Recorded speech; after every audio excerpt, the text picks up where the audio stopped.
સુરતના મેદરપુરા પોલીસ મથક વિસ્તારમાં વ્યાજખોરોના ત્રાસથી એક ઇસમે આપઘાત કર્યો હતો, જે મામલે ભાગી છૂટેલા વ્યાજખોરને ક્રાઇમ બ્રાન્ચે મહેસાણા ખાતેથી ઝડપી પાડ્યો હતો। સુરત ક્રાઇમ બ્રાન્ચ દ્વારા મેદરપુરા વિસ્તારમાં રહેતા સાબિર ગુલામ મુસ્તફા શેખના ત્રાસથી ગુલામ ઇસ્માઇલ શેખ નાના ઇસમે આપઘાત કર્યો હોય છે। બાબતનો આપઘાત કરવા દુષ્પ્રેરણાનો ગુનો મેદરપુરા પોલીસ સ્ટેશનમાં નોંધાયો હતો, જેમાં આરોપી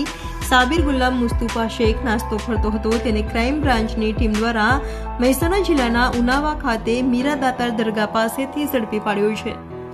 જેની પૂછપરછ દરમિયાન આરોપીએ વ્યાજ વટાવમાં જમા લીધેલા વાહનો, જેમાં 2 4 વ્હીલર ગાડી તથા 4 2 વ્હીલર વાહનો કે જે વાહનોને કુબેરજી માર્કેટમાં સંતાડી રાખ્યા હોય, જેને ક્રાઇમ બ્રાન્ચ દ્વારા ડ્રોન કેમેરાથી શોધી કાઢ્યા હતા અને ત્યારબાદ આરોપી વ્યાજખોર સાબિર શેખનો કબજો મેદરપુરા પોલીસને સોંપવાની તજવીજ હાથ ધરી। મેદરપુરા પોલીસ સ્ટેશન વિસ્તારમાં ગઈ તારીખ 22/11/2024ના રોજ એક ગુલામભાઈ ખ્વાજા મિયા ઇસ્માઇલભાઈ શેખે પોતાની આર્થિક પરિસ્થિતિ કંટાળીને ઊંચા વ્યાજે લોકો પાસેથી પૈસા લીધા હોય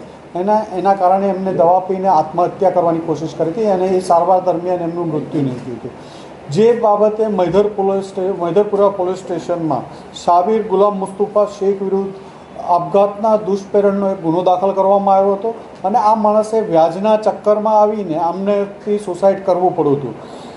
જે અનુસંધાને સાબિર ગુલામ મુસ્તફા શેખ વોન્ટેડ હતો અને એની તપાસ ચાલતી હતી। ગઈકાલે લેટ નાઇટના ક્રાઇમ બ્રાન્ચની ટીમે એને મહેસાણા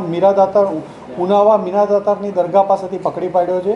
અને એની પૂછપરછ દરમિયાન અન્ય 6 વાહનો, 4 મોટરસાઇકલ અને 2 કાર કબજે લેવામાં આવી છે, જે અલગ અલગ લોકો પાસેથી પ્રાથમિક દ્રષ્ટિએ વ્યાજની સામે પૈસા જે ધિરાણ કર્યું એની સામે અવેજમાં રાખેલી હોય એવી ગાડીઓ હોવાનું ધ્યાનમાં આવ્યું છે।